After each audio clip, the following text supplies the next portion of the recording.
Good way. Which message is this?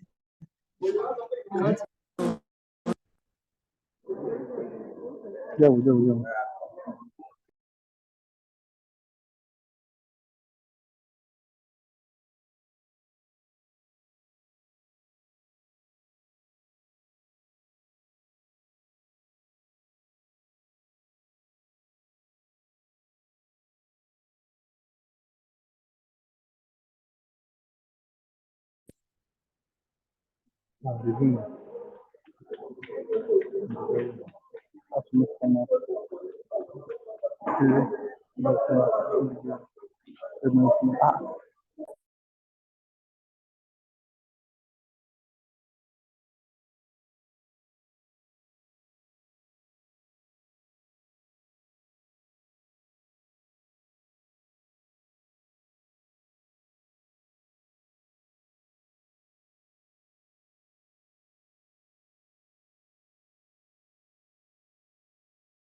Hello.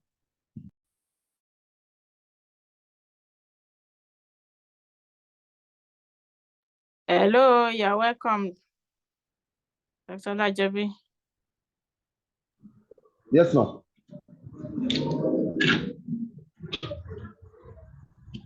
Would you want to share your slides?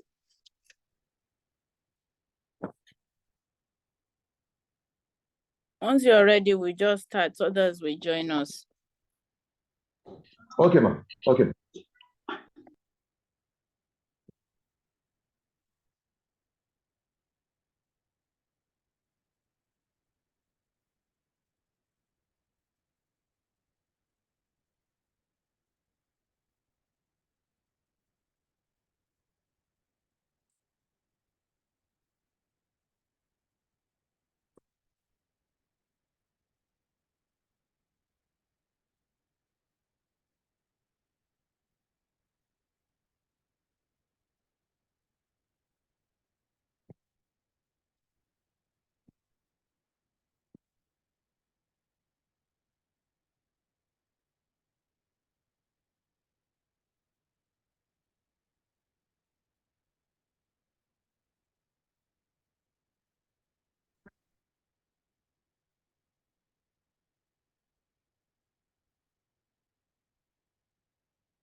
I think we can start now.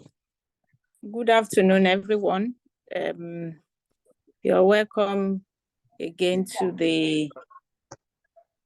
Hello, are you all with me? Yes, ma'am. Good afternoon, ma'am. Good afternoon.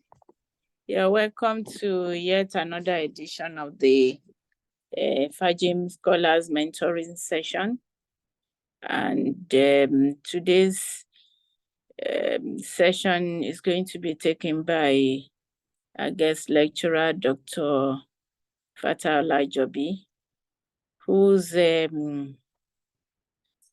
profile was read to us the other day, but maybe we should read it again so that we are all abreast of who he is while he's talking to us. So who is going to lead us in doing that? Any volunteer?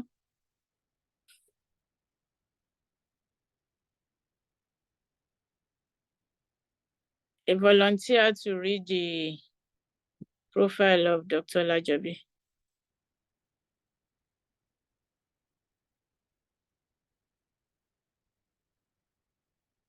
I will do that, ma'am. All right, so go ahead, please. Go ahead.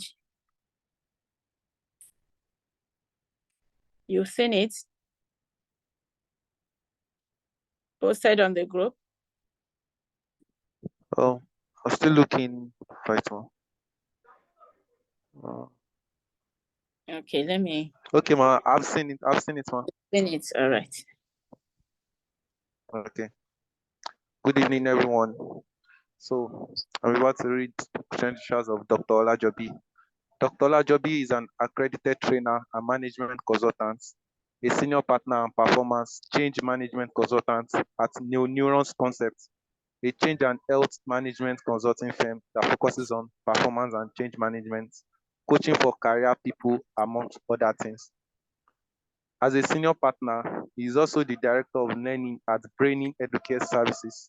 He works with the management of Marital Medical Center, Surulere, as the deputy medical director, having served for almost a decade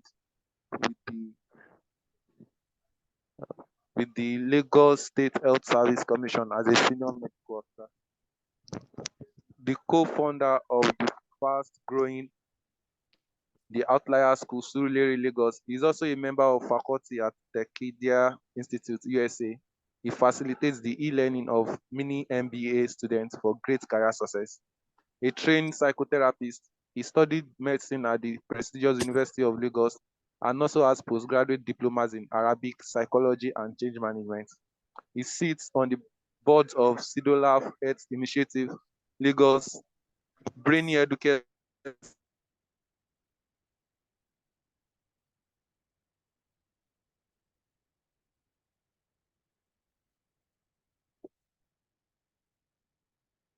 Hello.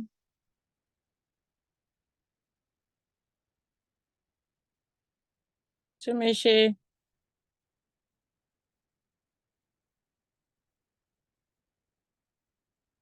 Can you hear me?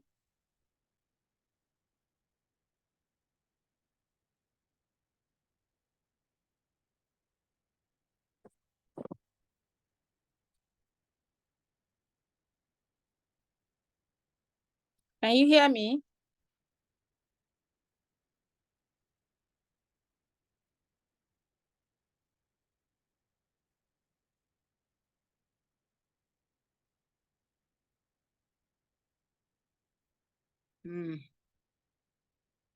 Hello.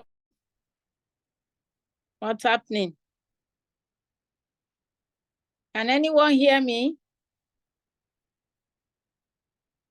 I can hear you, ma'am. Ma'am, we can I think hear you, ma'am. Oh, okay. Maybe it's Tumishe that, okay.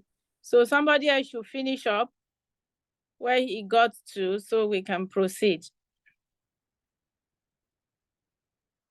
I think he's in the last paragraph or so.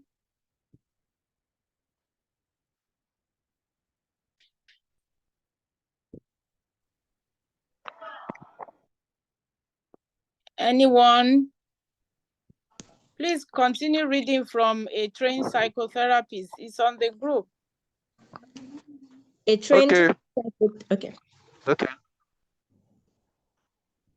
Go on, the lady. Okay, ma.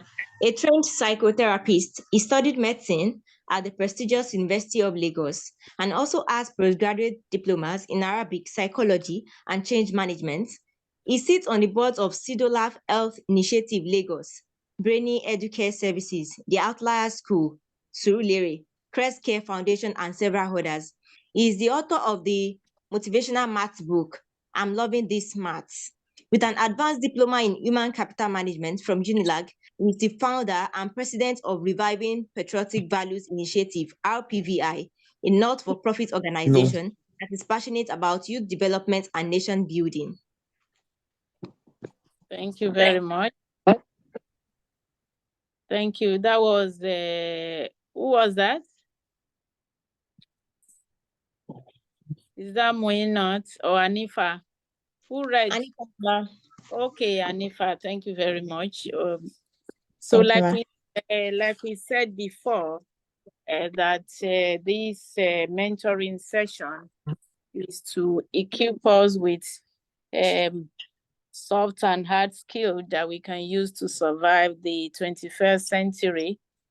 And that, yes, we are interested in your academics, but we are also interested in some other little things that will make you excel. So today, Dr. Olajobi will be taking you through how to make formal presentation, just like as you know, that as a medical student and even as a medical practitioner, making presentation is a major part of what you're going to be doing. And so doing it and doing it well is very important. So welcome, Dr. Olajobi, MBBS, MSc accredited management consultant, and so many other accolades. You're welcome. Over to you. Okay, thank you very much, ma'am. Good evening, everyone. Good evening. I thank you very much for making out the time to do a repeat because we're not able to have the presentation last week. So how do we make formal presentation? Let's start from why we need to talk about this. As students, you must know that making formal presentation is part of your life as a student, and it's going to be part of your life as a medical practitioner, and as anything you end up being, if you're a medical practitioner or you are, maybe you are you're a follower or you're a leader, or you even get to a position where you lead the team, HOD, faculty head, dean, provost, medical director, or maybe you even decide to stick to your thing and you become somebody who brings up new ideas. You're an inventor, or you own a patent. You need to own your skills of formal presentations. If I ask you now, for most of you, do you know the reason why somebody like Steve Jobs, Steve Jobs is late now, somebody like him, you know, the reason why his name still rings till now, even though it's late, I think about 8 years ago or so, or 10 years ago, one of the major reasons is not even the innovation of iPad, MacBook, and a host of these other tech things. The main reason why his name still lives to today is his communication skills, presentation skills. When he talks about the product is making, the design is making, people get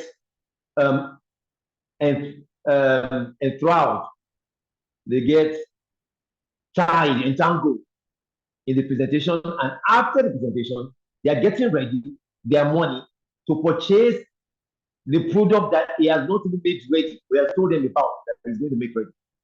And on the day of the release of the product is sold out on the day of the product. And of course, till now, the products are still somehow like that. It is the presentation that makes the difference. Also, it is the thing that people that are able to make good presentation tend to get faster promotions on their job. People that presentation is part of public skills. People that have great public speaking skills, they're able to get bigger jobs, better jobs than their counterparts are able to speak in the public. And a host of other advantages.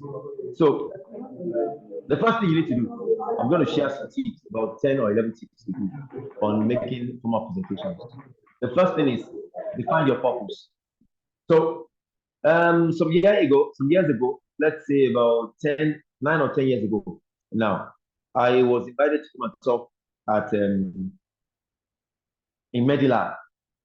The CompStat students were doing their conference, and they wanted me to come and share things about their career, that as they graduate as medical doctors or pharmacists or dentists and the likes, there are other things they can do with their life, and there are other ways they may be able to make money while practicing or while switching career.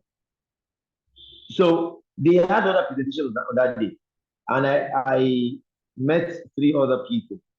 I think that 2 of them were medical doctors, and the third was I think, pharmacist or pharmacologist.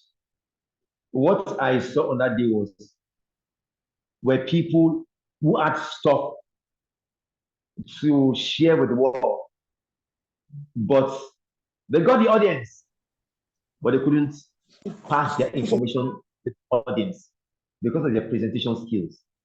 Because I saw at least one of them, I can remember clearly, the PowerPoint design was beautiful. It was beautiful. The content of the PowerPoint design was appropriate for the topic. But at the end of the day, the people that the message was being passed on to were not interested because of the way it was passed. So the first thing you need to do well in your formal presentation is, what is the purpose? So let's say as a student, they give you a topic to present. Maybe the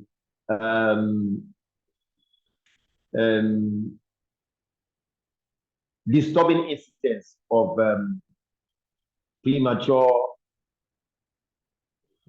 contractions, or the effect of a public health issue now, the effect of oil subsidy removal on the health of Lagosians, for example. So you need the topic, okay? Most times what people bother about is having the topic. When you have the topic, you go ahead to do your research.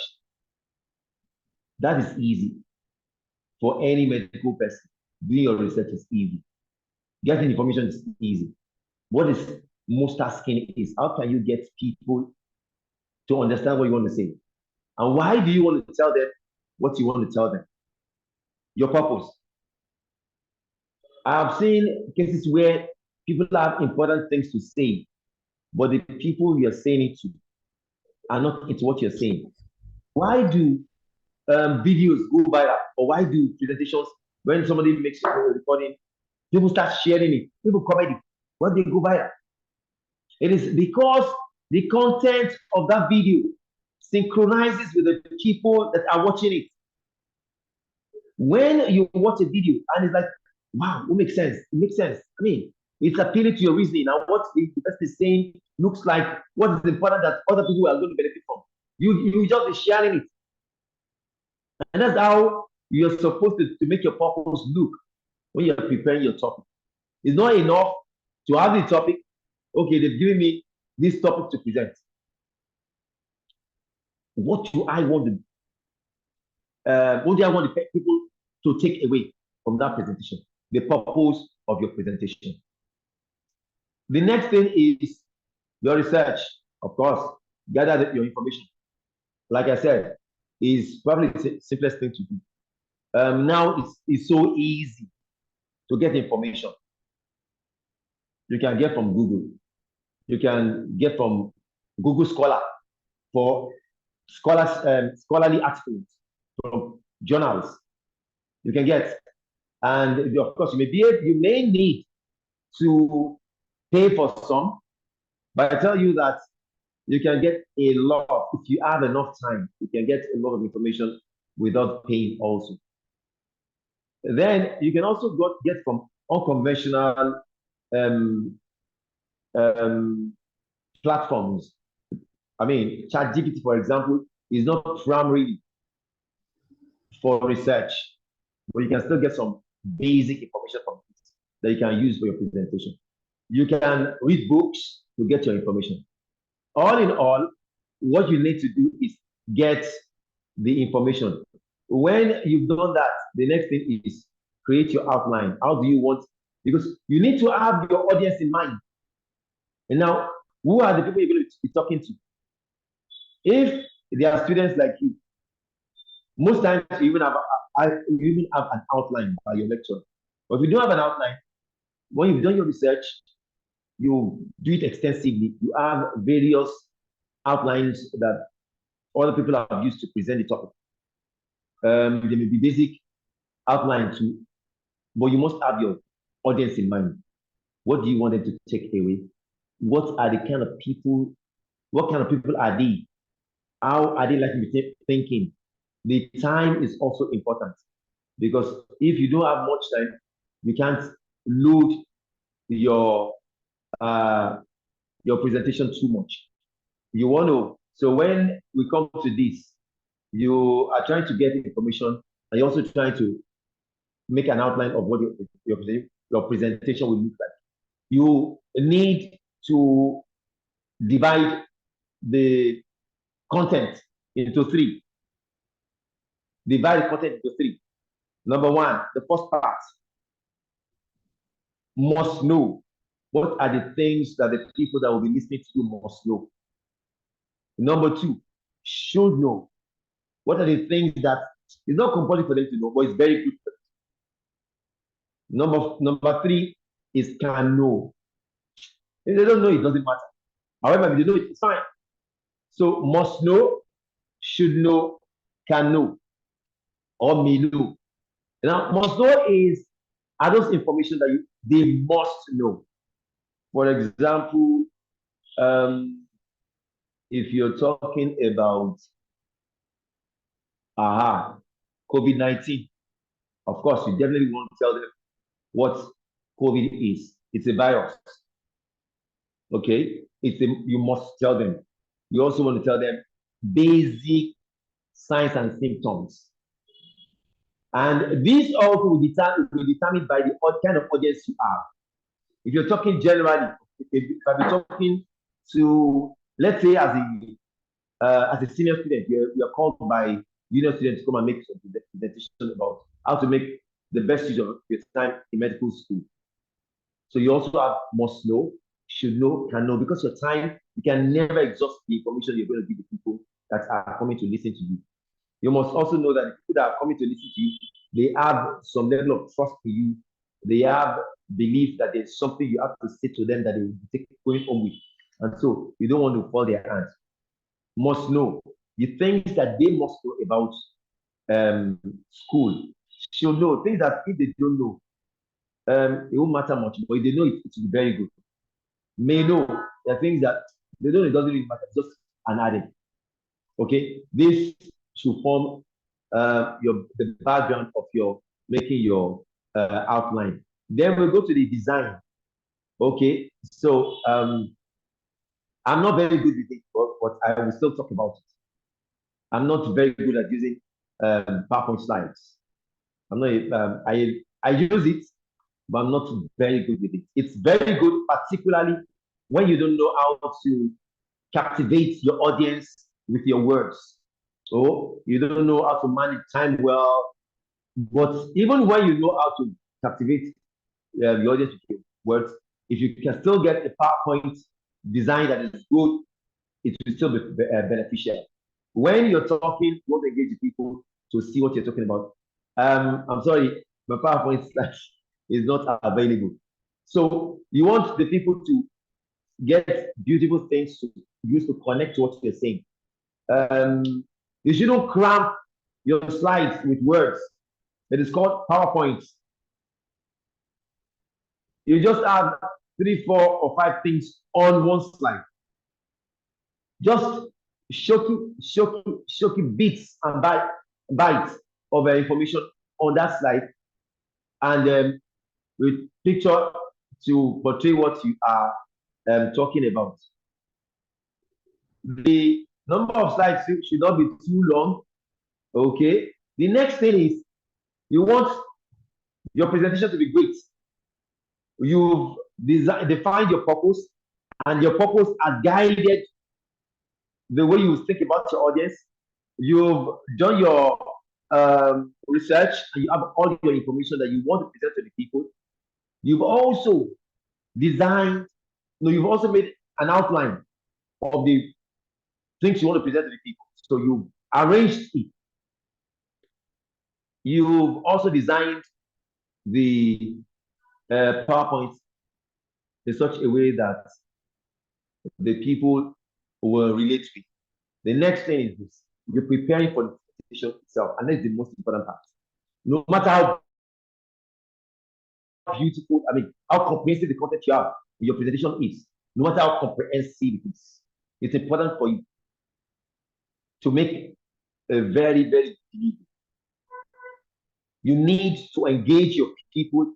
You need to make them feel like it's worth it to be at that presentation. And that is what will make them go away with the content you wanted to go away with. Sometimes even more. So how do you do that? One of the things you need to do, you need to practice. And that means you will need to visualize the people. When you are an amateur presenter, you need to do a lot of practice. And every time you prepare your slides for any presentation, try and practice. If you have friends that you can tell to sit down and listen to you, fine. If you don't have, use your mirror as your friend. Stand in front of your mirror and make your presentation to the mirror. Make your presentation to the mirror. You can also set up your video and record. Make your presentation in front of your video, record it, and then listen to yourself. Look at the way your presentations flow. Look at how it flows. Then look at the things you need to work on. Look at how you are able to remember your presentation, because sometimes you make PowerPoint or you make jottings of things you want to present, and then when you get to the point, because what you did was just to make points, you tend to forget some of the things you were presenting. So if you are someone that uses PowerPoint, it's great.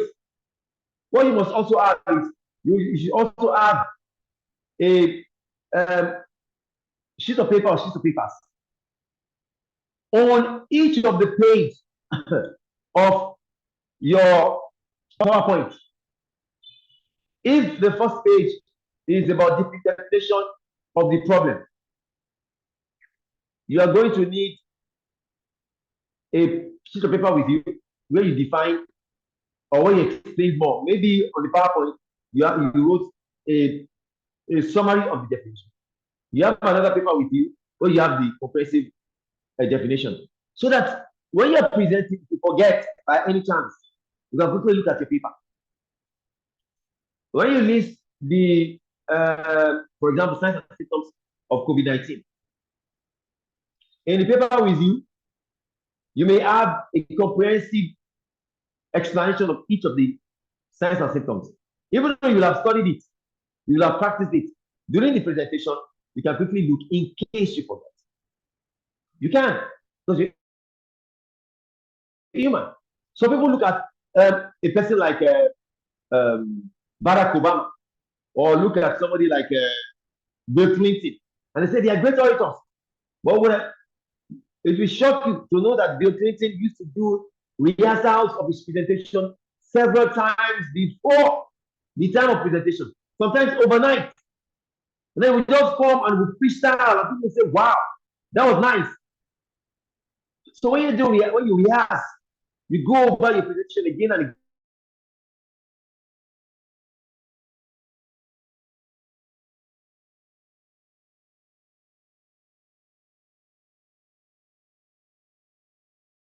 And also visualize.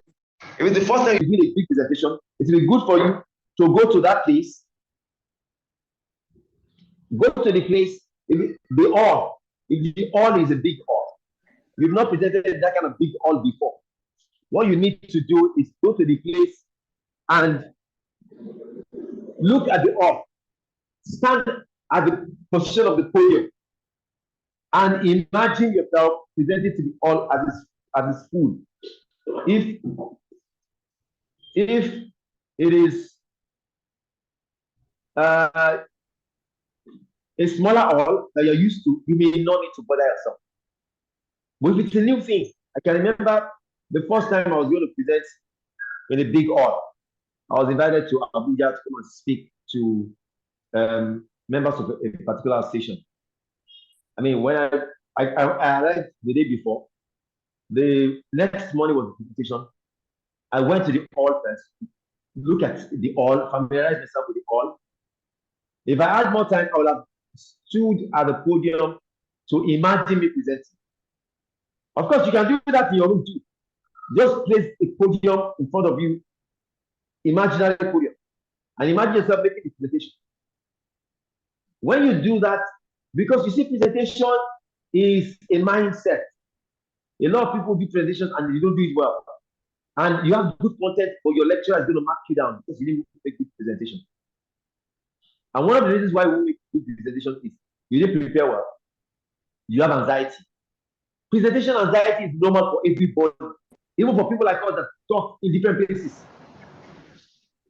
Okay, spoken in Lagos, outside Nigeria, it doesn't still matter that you have some anxiety. It's normal.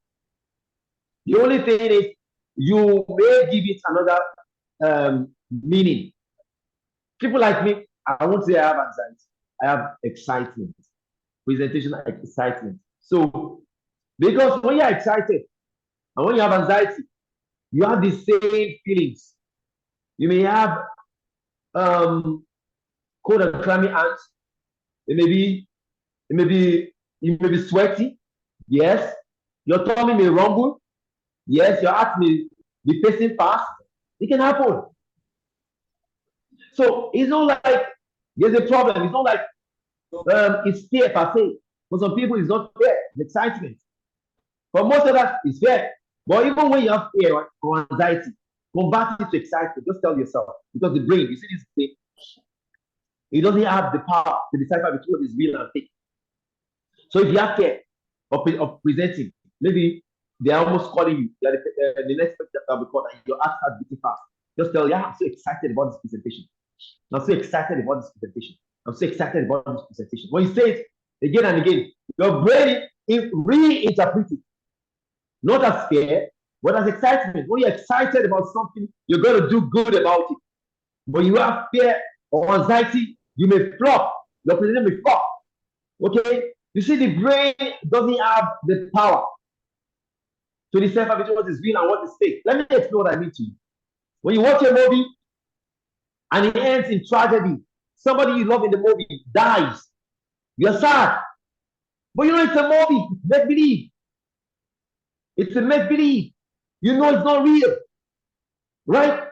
But when you watch a movie and it ends in an adventure, it's excited. You're excited.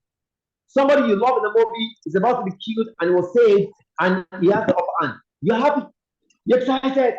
But it's a movie and you know it. But what your brain is seeing is somebody's in danger for tragedy. Somebody lost his life. Somebody you love in the movie died. That's what your brain is seeing, and that's what your body is going to get as interpretation of your brain. Because it's sad. Can you please mute your mic, please?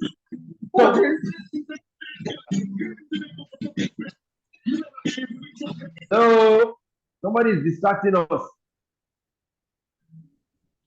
Okay, thank you. So,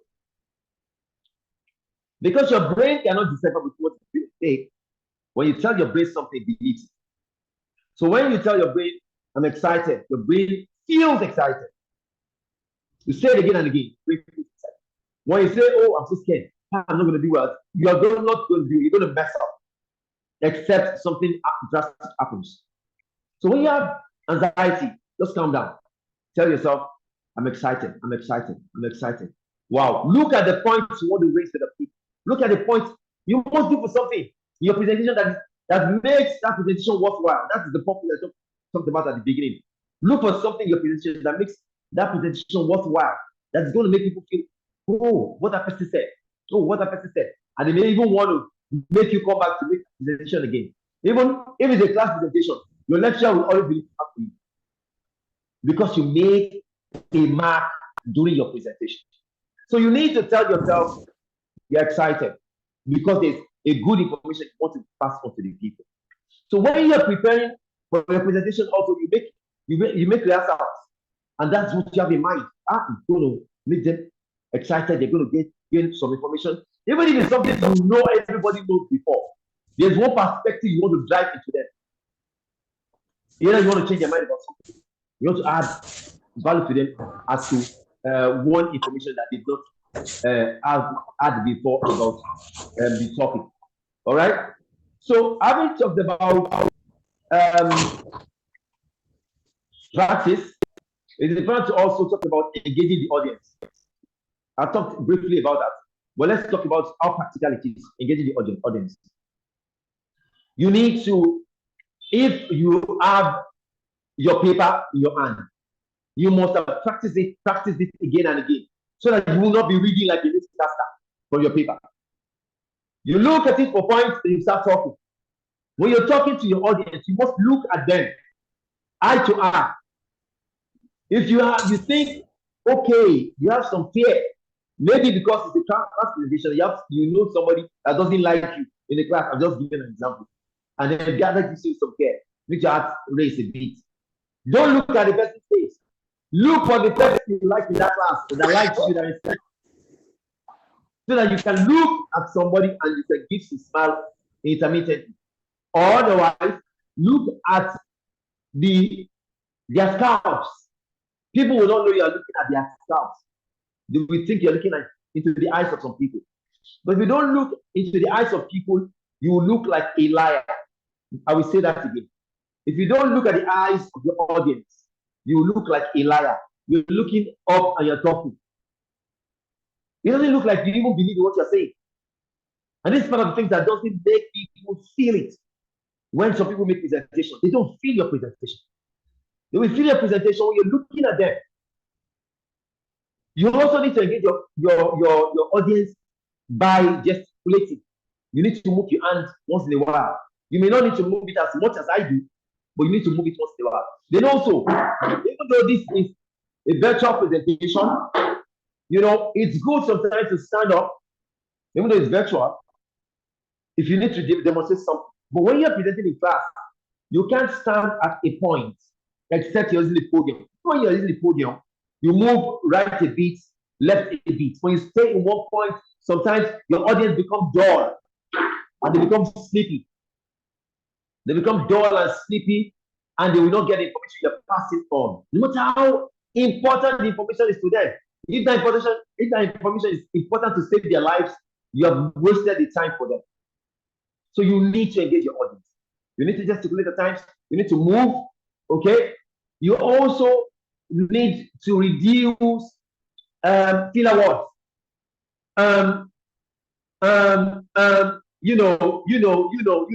You shouldn't say it frequently.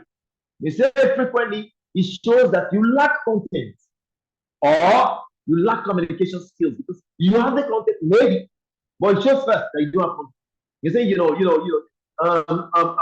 shows that you don't have what to say. You're trying to feel the peer. So people tend to get disengaged from you. Also, it also shows that you don't know how to communicate. Maybe you have content. They see your PowerPoint and they say, okay, you have a lot of information on the slides. Oh, he has information, but he doesn't know how to communicate it. So he keeps saying,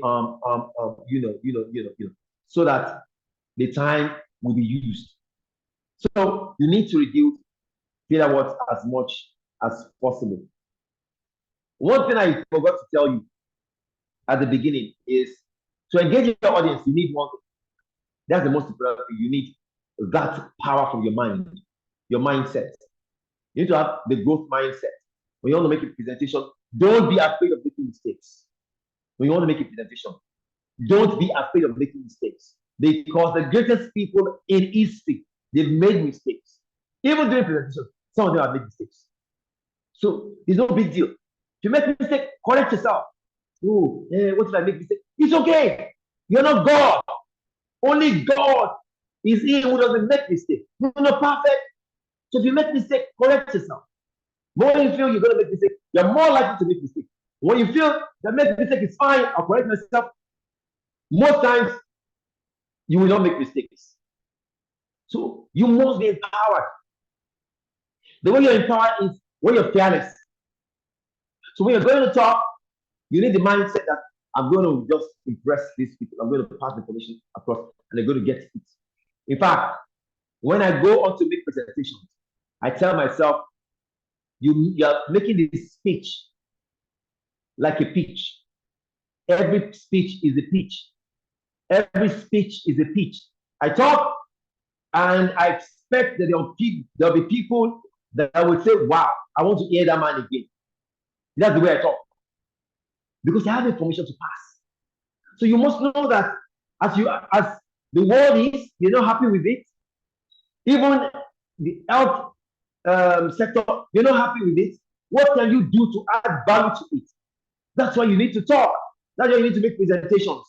And it won't end with you as a student. When you graduate, you keep making presentations. And you see, people tend to like people who know how to make presentations. Even things that may not be with you, they may want to give you because they see that when you talk, you're able to appeal to the minds of people. And that's where the mindset comes in. You have that thought, that belief that I'm going to make a good presentation. When you have the thought, they believe they're going to make good presentation, then you're more likely to make good presentation. The next thing is, when you're making your presentation, you need to make it structured. What pattern are you going to use to make your presentation? That will have been determined by your outline. But now you're doing it practically. You need also to know that you must manage your time well. Time management. Time management is very, very important. When you are given time, try to spend within the time. If they give you 20 minutes, 10% of 20 minutes is 2 minutes. You spend 80 minutes, or you spend 20 minutes, or you spend 22 minutes. That's how it should be.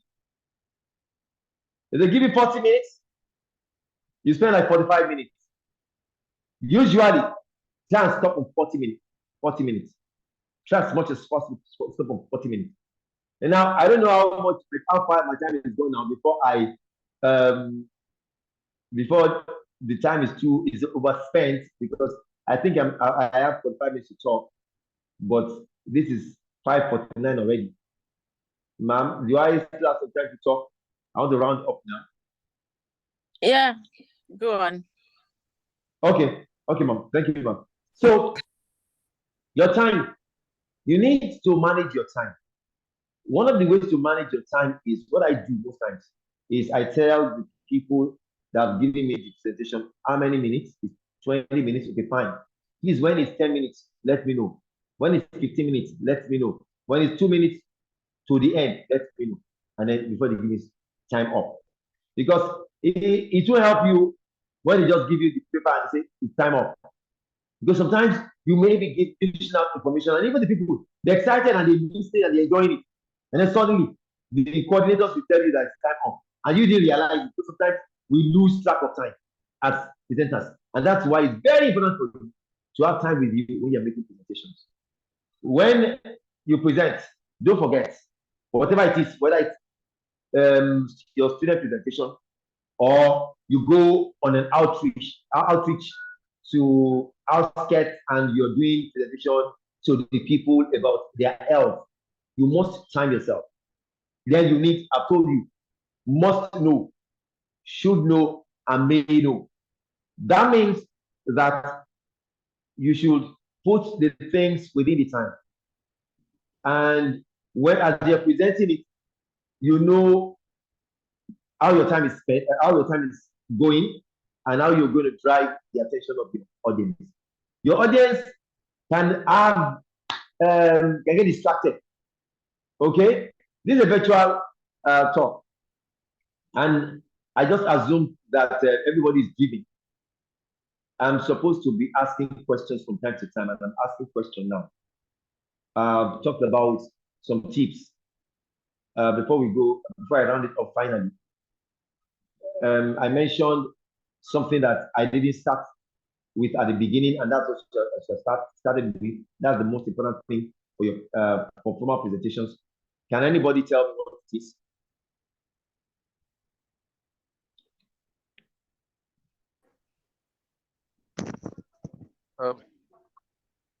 Yeah, Timishi. Good evening. You said we should not be afraid to make mistakes on stage. Yes, yes. So I said mindset. That's where I said should not be afraid. So the mindset is important. The way you think about how you're going to do the presentation. Okay, fine. Thank you. Miss, you're following. So your time is important, and when it happens that your time is shorting, it happened to me once. It was a big conference, and they had told me you are going to present your theme on 3 different topics, and I was wondering. And they said it's for 2 hours. I said, okay, wow, I'll be talking for long. Of course, I love to talk. I love to talk. And they said we'll be talking for long, and they gave me the topics. 2 hours. But as I was just about to start, they came to tell me you have 40 minutes to talk. You have 40 minutes to talk. I'm like, me, I had practiced to spend 2 hours, and I have 1 key presentation, 3 topics, 3 different power slides. What do I do? Okay, I've learned the lesson about time, so I wouldn't have any problem. So the person that presented before me, they told him the same thing, 2 hours, but when we started, they told him 40 minutes. When he started, it took 40 minutes. And when it was 40 minutes, they gave him time, he didn't stop. He shot the time by almost another 40 minutes. Of course, at that time, people have lost, the vibe. And that's the bad thing about the presentations. When people have an idea of what time you're supposed to spend on a presentation, they tend to lose. You will lose your audience. You will lose your audience. It has happened to me on another occasion. Not just that one. Another one, they kept giving the person time up, and everybody was time up. It was time for the next speaker to start. They kept talking because he still had a load of materials to download to the people. That's not the difference. You are not a good presenter. You're not a good speaker. If they give you time and they change the time and they still tell you, because they are the plan of the program. They have told you 2 hours before, but something happened and they have to cut it down. You need to find a way of thinking what are the must knows of the presentation. What are the should knows and what are the may know? You definitely will not talk about may know because you have very time now as compared to the time they give you at the beginning. Right? So you shorten your time, learn to shorten your time when they give you time. Just quickly round up and thank the listeners. Round up, tell them what you need to tell them again. Okay, so I've told you about why we may need to make formal presentation. As a student, you need to make formal presentation. When you become a career person, we continuously need to make formal presentation. And when you have knowledge, people want to listen to you. So you must hone your skills. And it's not a one-day thing. Like we talked about it today, and that's the end. You are a master. No. Even if you got the main point, you need to practice. You must practice. And then you need to go and do some research. Go and look at people and look for a mentor. Like it may be someone that you just follow online. This person, I like the way he talks, and it looks like the way I want to be talking. Follow the person and follow how the person talks. There's no video the person will upload that you not listen to, and see what makes the person unique. Why do they listen to this person? Some years back, almost 9 or 10 years now, I went for a public presentation, Intercontinental Hotel in VI, where Brian Tracy came to talk. You know, it wasn't easy for me to, gather the money to pay for that conference, but I had to go because I know these are the kind of people I'm looking up to. I want to speak one day like this. I mean, he was coming from the US. He came. I was there, and I saw him live and direct, and I saw the way he spoke. I'm like, that's a big deal. That's not a big deal.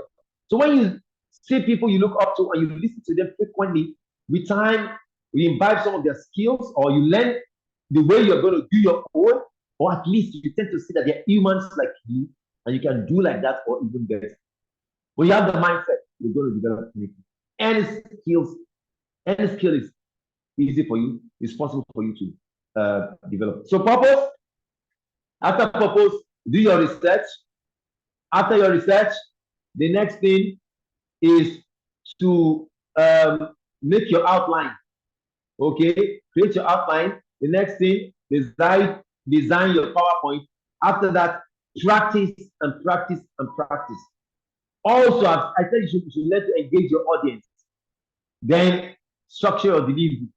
I talked about the way you should do your PowerPoint, and then I also talked about how you make eye engagements, eye contact, cutting down filler words as much as possible, and also having your audience in mind. It's very important. Have your audience in mind, and then thank them. So I want to thank you for listening to my presentation. I believe that this is just the starting point. I'm hoping that some other time, I may come up to present some other topic to you guys. It's been a wonderful time with you. And I'm hoping also that you make use of all the things I talked about and even more. Feel free to reach out to me. Feel free to reach out to me if you have any question you want to ask about how to build your public speaking skills, how you can earn it. Thank you. And thank you, Prof, for inviting me. Wow. Even me, I've learned quite a bit from your presentation. Thank you very, very much. There is no need to do any summary because he already even gave the summary. But I can only say that, one thing that one or two points that I got from this presentation is that it's important that you have a mindset that will not put, a mindset like a to-do, a can-do kind of mindset, that you don't put yourself in a state of anxiety or fear that, oh, I can't do this, especially if you're going to, maybe during exam, or you're making a presentation at a place where there are very senior people. It can happen. So he's told you should not have fear. Rather say, I am excited and I can do this. Okay? That's number one. Two, that you should have an idea of where the venue is. If you are not able to arrive the day before, then arrive there early. So you see where the podium is, where the audience is. Even at this level, they do this kind of thing for us. When you want to give your inaugural lecture, they make you to come and do rehearsal. I remember when I wanted to give my inaugural lecture, there's a department. Really? Yeah. There's a department that is meant for that. You go and make a presentation of that guy. And then once you do, you are done doing that and you're able to keep to time, then it will take you to the hall. So you go and present to the empty hall. You assume that the audience is there. So you go and present there too. So they do all of this. So it's important that even as individuals that you want to present that you, so it's giving you quite a bit of points that you should take note of. So now we can entertain questions. Thank you very much, Dr. Olajobi. Questions. I want you to put on your video so we can take a shot all of you, as much as you can, put on your video.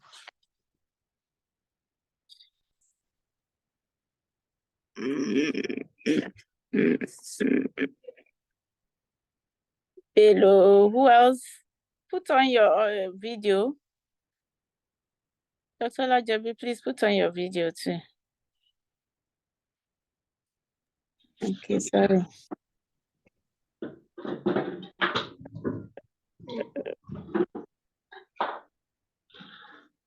Okay, all right. Okay.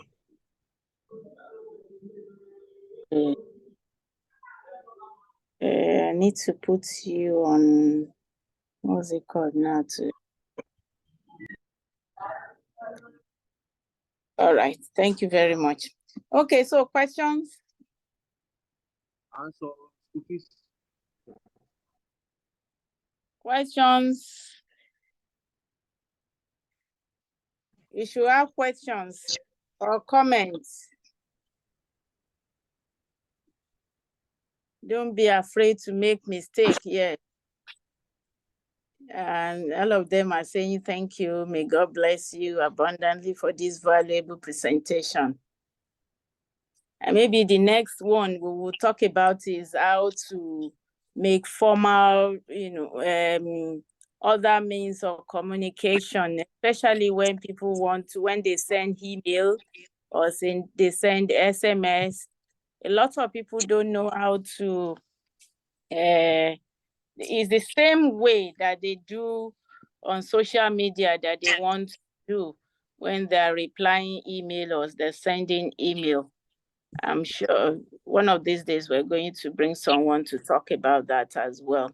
They are all forms of communication, and it's important as medical experts that you know how to communicate. Very, very important. Okay, any questions? Could you provide any means of reaching out to you, sir? You get him on LinkedIn or anywhere. Type in the name. Dr. Olajobi, that's a question for you. Okay, you can check me, Fatai Olajobi on Facebook, Dr. Olajobi on Instagram, Fatai Olajobi on LinkedIn.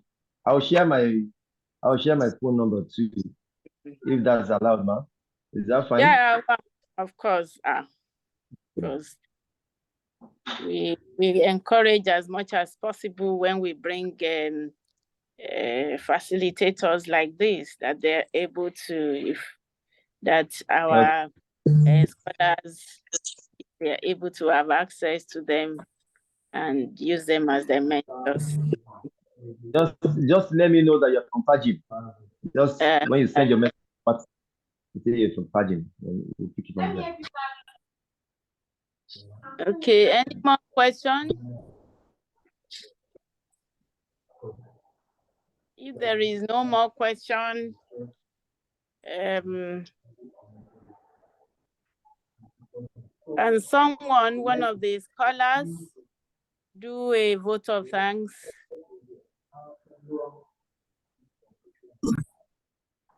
Volunteer, give a vote of thanks to our guest lecturer.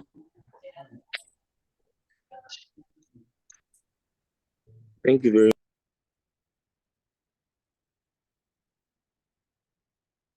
Hello? Somebody wanted to speak? Thank you very much, sir. We really appreciate your time and your effort, and we've all been able to learn things, and we pray Allah makes it easy for us to be able to put them into practice.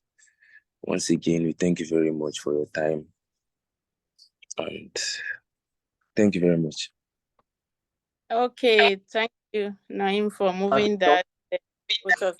So, on behalf of the Board of Trustees of FAJIM Medicare Foundation, we thank you.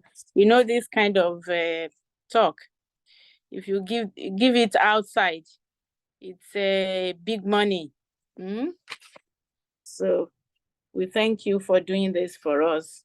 because we know that we cannot pay you what's commensurate with what you've done for us. So we only pray that God will reward you abundantly and make it useful to the scholars. All right, so thank you. I'm sure another time when we call you, you will be willing to do this. Inshallah, I'm willing to. Yes, I'll be very well. Very well willing. Yes, ma'am. All right. Okay. Yes, scholars, thank you. Have a nice day. Enjoy your weekend. You too, ma'am. You too, ma'am. Mm. Thank you. Mm.